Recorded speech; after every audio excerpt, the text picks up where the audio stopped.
Look like blades, yeah. Soft. Yeah. Scroll in the tube, found a star in the chaos. Hey y'all, hey, welcome to 2D Talk Sense. How y'all doing today?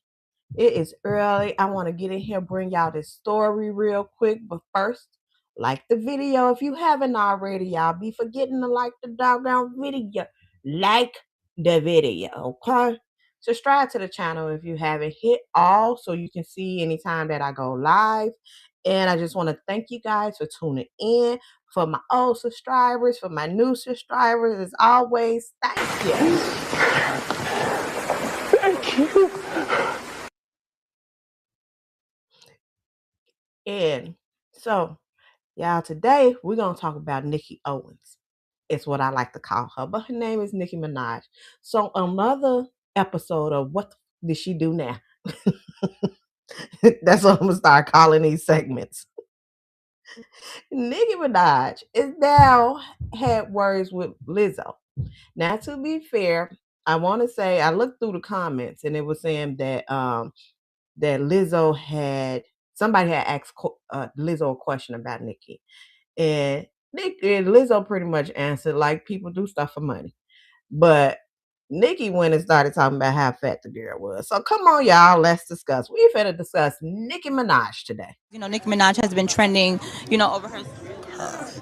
Fuck her. When people show you who they are, believe them the first time.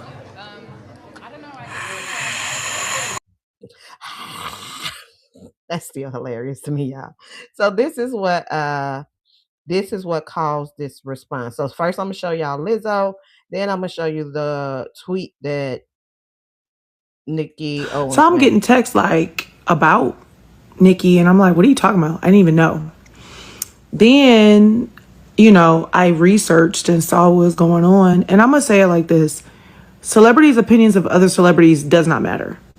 I'm telling you, it doesn't matter. So my opinion of her does not matter. But what I will tell you is you're about to see an influx of people who see that it is more profitable and more beneficial to join that side. You're going to see it. It already started, and it's going to continue. This is his first year. This is Trump's first year as president. We got 3 more years of people who are going to surprise you. And it's going to hurt your feelings and it's going to disappoint you.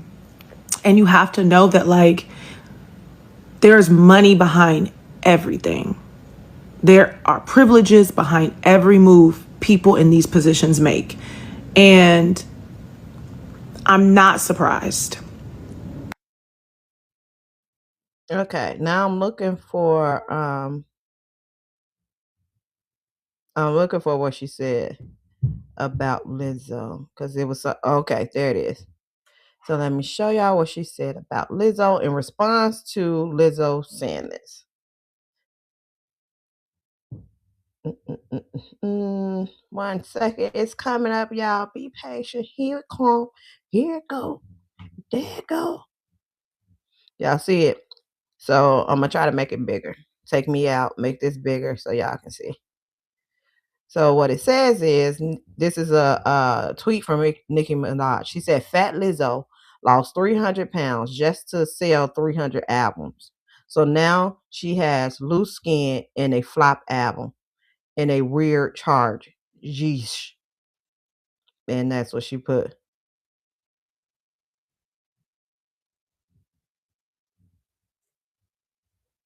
on there. So y'all, yeah, that's the latest on Nicki Owens. I just want to drop in and give a quick update on that.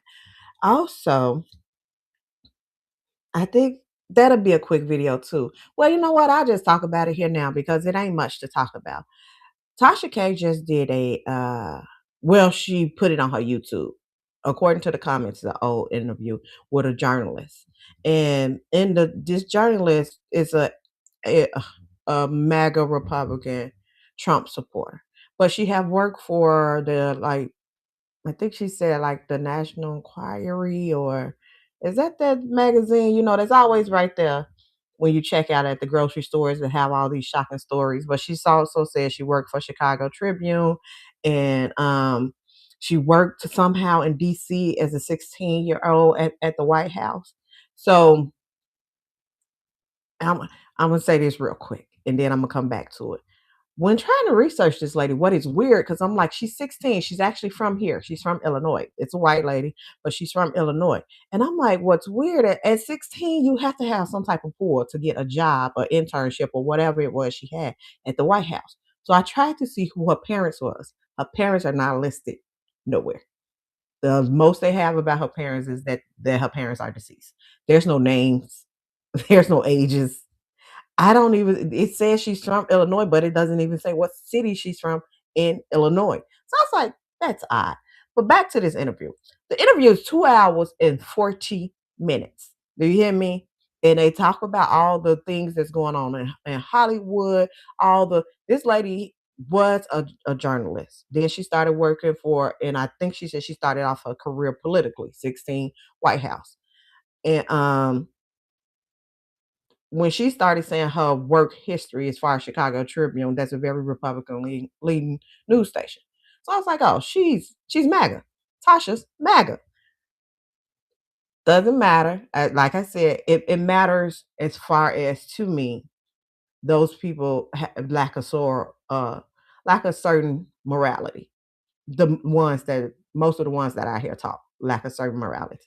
But she started her career political. Then she went into the gossip, and she said she was asked to do gossip, not gossip, but celebrity stories, because she was always out partying. And the magazine she was working for was like, okay, well, we're gonna give you a column. You always out with these people, so we're gonna give you a column. So then she went there, but she ended up being that QAnon type conspiracy theory is what she is now. But they go that 2 hours and 40-minute interview. And I looked through the comments and I'm like, this is why this man won, because nobody asked questions about nothing. Not a nail. And I said a nail. Not a nail receipt was dropped. Not a nail. It was a bunch of conspiracies or a bunch of my sources or a bunch of people have told me. And everybody like, yop, knew it. This is journalism, Tasha. You on your shit. I was like, this is not journalism. And Tasha did say that she's not a journalist, but this lady is a journalist. But there was no, and I have them, well, then drop them. What are we doing? Like, she says things, and I said, to me, this is how she get people who doesn't think and just let people tell them something and don't think. Because she says stuff that everybody suspects. The Michael Jackson and the conspiracy behind that Prince, who was a Jehovah's Witness, who was known not to even drink, but he was addicted to pills. Like, she says stuff like that get people like, oh yeah. Then she go and have this whole conversation. Let me tell you what my issue was with this whole 2 hour and 40-minute conversation. She had this 2 hour, 40-minute conversation. Tasha is a survivor. She was molested as a kid.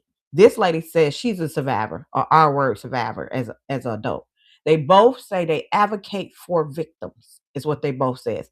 How are you voting for a man who was found liable of the R word, who say grab him by? I don't know. That's your choice. But this 2 hour and 40-minute interview that they talk about the Diddy of it all, and Epstein got brought up so many times that I'm just like, you got to say Trump. Nope. Bill Clinton, Hillary Clinton, hey, Claudia Jordan, everybody. I think they brought up Jesus and Mary. Everybody except Trump. So if you actually a journalist, or if you're trying to tell this story, like you to me, and it's just to me, you lose credibility when you don't include the goddamn president of the United States in your job as journalism. This is the biggest name that everybody says is in the files, but you don't even mention it. 2 hours and 40 minutes. Not a Trump name mentioned once. And this is from 2 Trump supporters. So I was like, to me, that was purposely done. But hey, That's who y'all follow. That's who y'all like. I'm finna get on up out of here because my butt got to go to work. All right, y'all enjoy the rest of y'all day. Don't forget. Oh, let me take this off. Y'all enjoy the rest of y'all day. Don't forget to like the video, subscribe to the channel if you haven't already. And you know. Have the day you voted for. All right. Follow me on all social media, Tootie Talk Sense. I will catch y'all next time.